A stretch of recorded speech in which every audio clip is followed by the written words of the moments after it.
They said the auction was over, but the girl was still standing there.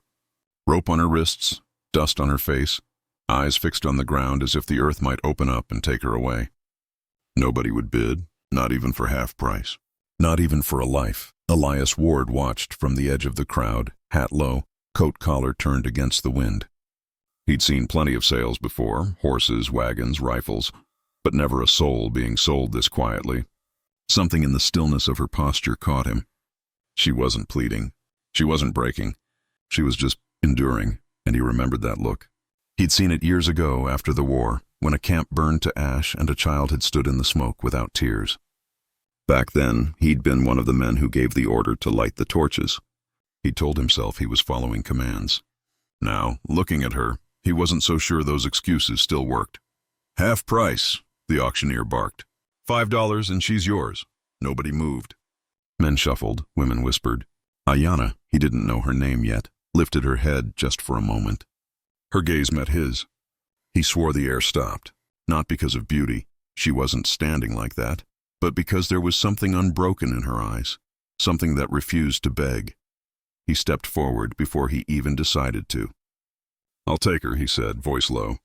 The words felt heavier than the price. A murmur rippled through the crowd. "You serious, Ward?" one man sneered. "You gonna teach her to cook or scalp?" Laughter followed. Elias didn't answer. He took the rope from the post and untied it himself. Her wrists were raw. She didn't flinch when he touched them, just looked past him, as if she'd already survived worse. "Come on," he said quietly. She didn't move until he started walking. Then she followed, slow, steady steps that matched his boots crunching through the dirt. People watched them leave. He could feel their stares drilling into his back, same as years ago when he'd ridden away from a burning village. Only this time, the guilt wasn't behind him. It walked beside him. They didn't speak for miles. The sound of his horse and the creak of the old wagon filled the silence between them. Elias kept glancing her way, half expecting her to vanish like a ghost once the road bent out of town. She didn't. She just sat, rope marks fading under her sleeves, eyes fixed on the horizon. He thought of saying something, anything, to make it easier. "You're safe now, maybe." But safe was a word that had lost its shape for both of them long ago. Instead, he muttered, "You hungry?" She turned her head slightly, no answer. But the way her lips tightened told him enough. He handed over a piece of jerky. She took it, held it for a moment like it was something foreign, then ate in small, careful bites. Watching her, Elias felt a strange ache. She moved with the caution of someone who'd been punished for every breath. Night began to fall before they reached his land. The desert turned to silver, and the wind picked up, whispering like the ghosts of all the things he'd done wrong. He wondered who she had been before the chains. A daughter? A wife? Maybe just someone who got caught on the wrong side of a border that had moved too many times. She wondered, too, who this man was who had bought her freedom. His hands were steady, his eyes tired. A soldier's eyes. She'd seen that look in the smoke of ruined camps. When the cabin came into view, Elias felt the weight of what he'd done press against him. He hadn't just taken her from that town. He'd brought his own past with her. She glanced at him once more before the wagon stopped. There was no gratitude there, no fear either. Just the quiet understanding between two people who'd already lost too much to pretend anymore. Elias dropped the reins, exhaled, and for the first time in years, didn't know what came next. All he knew was that she was there. And somehow that mattered. The fire wouldn't catch. The kindling was damp from last night's wind, and Elias could feel her eyes on him as he struck the match again. She sat by the doorway, still wrapped in the same worn blanket from the wagon. Her hands folded so tightly they looked carved from stone. "Never seen a man wrestle fire before," he muttered under his breath, half to himself. The flame flickered, caught, and finally took. "There," he said, though she hadn't asked. The cabin smelled of pine and old dust. It was the kind of place built for one person. Quiet, practical, no room for anyone else's ghosts. He'd kept it that way for years. Now every sound seemed louder with her in it. The scrape of a chair, the hiss of the kettle, the uneven rhythm of her breathing. He set a tin cup near her feet. "Coffee. It ain't sweet, but it's warm." She didn't move. Just stared at the cup like it might bite her. He turned back to the fire, pretending not to notice. After a while, she reached for it. Both her hands trembled. The first sip drew a faint sound, something between a sigh and a memory. Elias caught himself watching her too long and looked away. Her name, he'd learned on the trail, was Ayanna. She hadn't told him. He'd heard it from one of the guards before the auction. Means eternal bloom, the man had said, with a laugh that made Elias's stomach twist.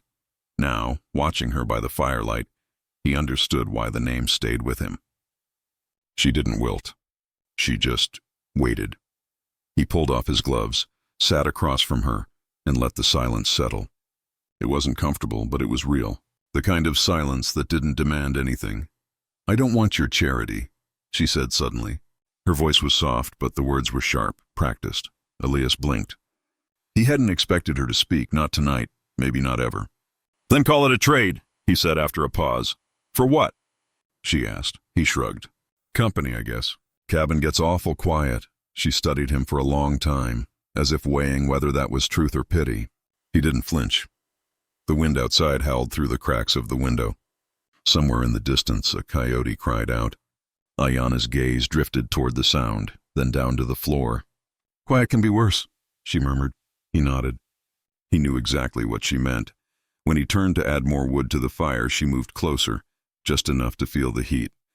The blanket slipped from her shoulders, revealing bruises on her arms. Fresh ones, some shaped like rope, others like fingers. He didn't ask. She didn't offer. He stood up, grabbed a clean cloth, and set it beside her. "There's salve on the shelf, if you want." She looked at it, then at him. "You think I'm broken?"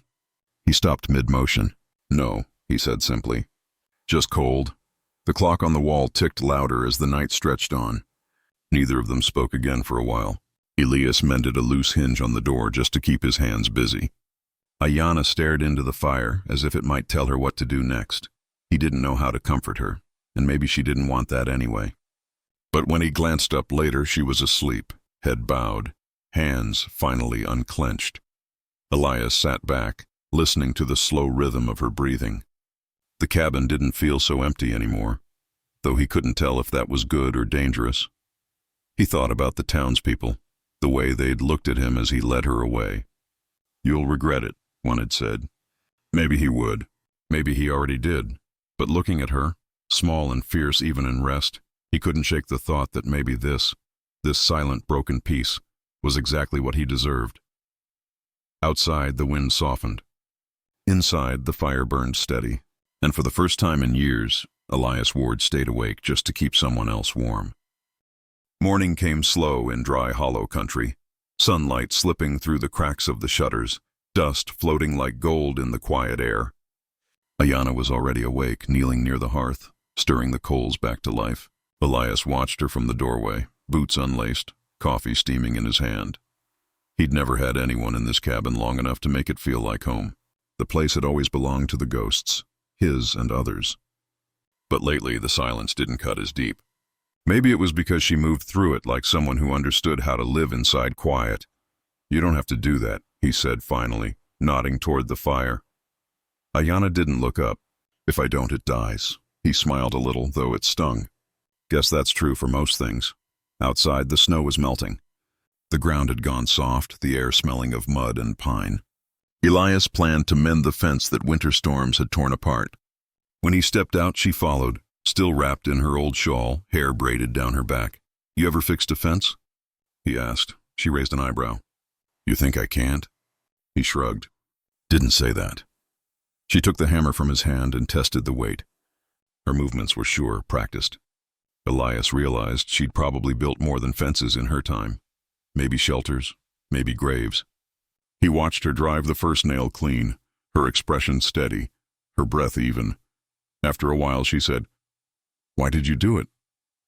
He didn't pretend not to understand. "At the auction?" "Yes." He leaned on the post, chewing the inside of his cheek. "Because nobody else would." She gave him a long look. "That's not an answer." He sighed, eyes on the hills. "I don't know then. Maybe I got tired of walking past things I could have changed." Her gaze softened just a little. She didn't thank him. He didn't need her to. The work went on, steady, rhythmical. Two people patching wood and wire, as if rebuilding something neither could name. By dusk, they'd fixed most of the fence. Elias wiped the sweat from his brow. "You work like someone who's got something to prove." I already proved it, she said quietly. Just nobody believed me. The words hung in the air. Elias thought of all the times he'd been called a hero, when all he'd done was follow orders. And all the times she'd been called nothing, when she'd probably done more to survive than most soldiers ever had. Back inside, the fire was brighter that night. Ayanna hummed while grinding cornmeal, soft low notes that carried something ancient. Elias paused mid-step, that sound pulling him back to a place he'd tried to forget.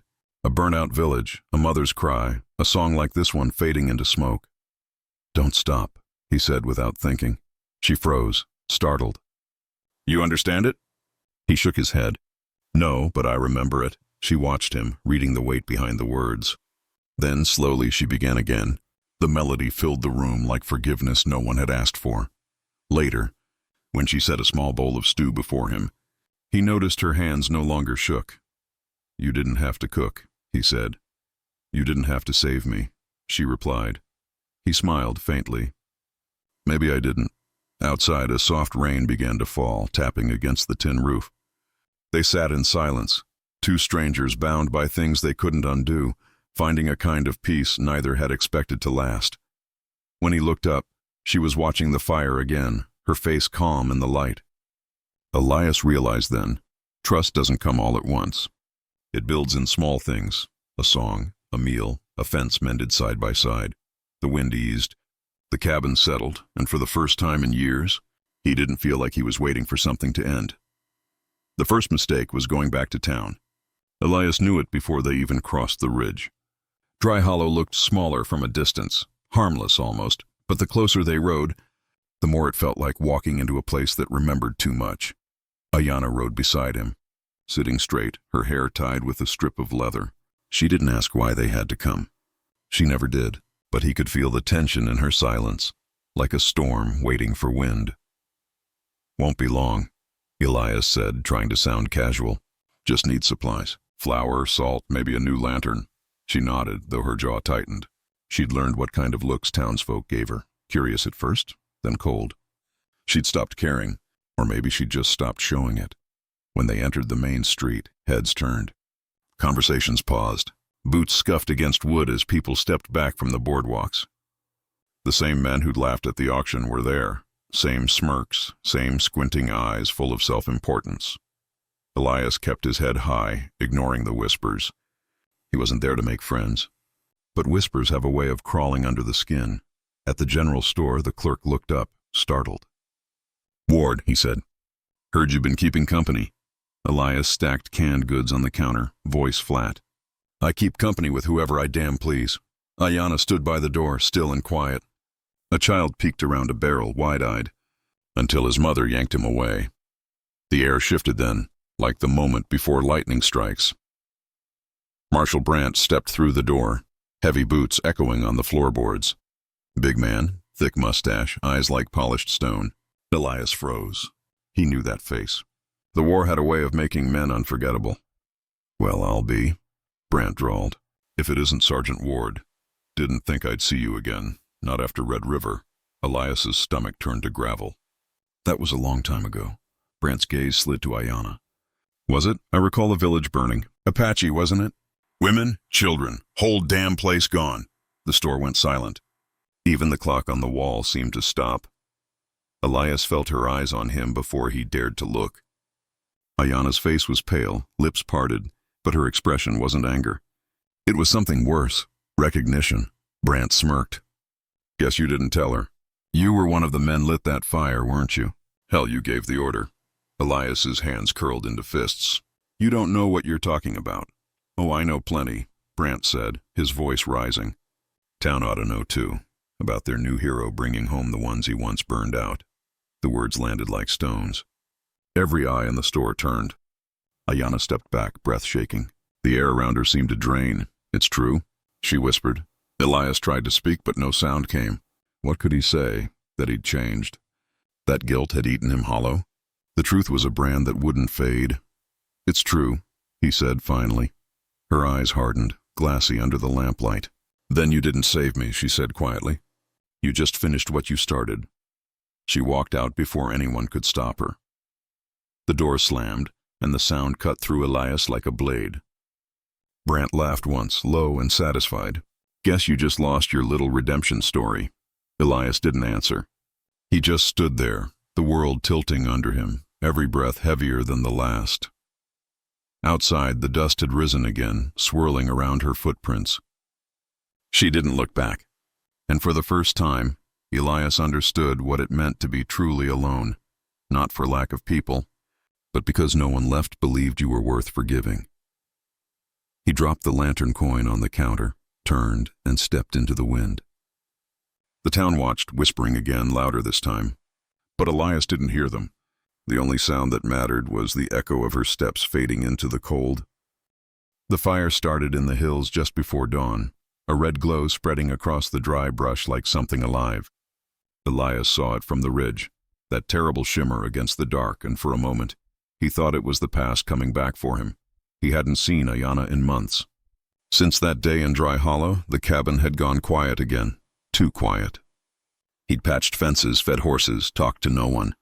Some nights he'd wake thinking he heard her voice outside, soft like wind through pines. But when he opened the door, there was only emptiness. Now, staring at the flames rising in the distance, something inside him snapped. He saddled the horse without a second thought and rode hard toward the smoke. The closer he got, the stronger the smell of burning pine and sage. Ash fell like snow. He passed people running the other way, families from the reservation, faces streaked with soot. And then he saw her. Ayanna was knee-deep in mud by the riverbank, hauling buckets of water with a small group of women and boys. Her braid had come loose, her dress torn, soot smeared across her cheek. She didn't see him at first, too busy fighting the fire that roared against the wind. Elias jumped down, grabbed a bucket, and joined her without a word. When she finally looked up, her eyes widened.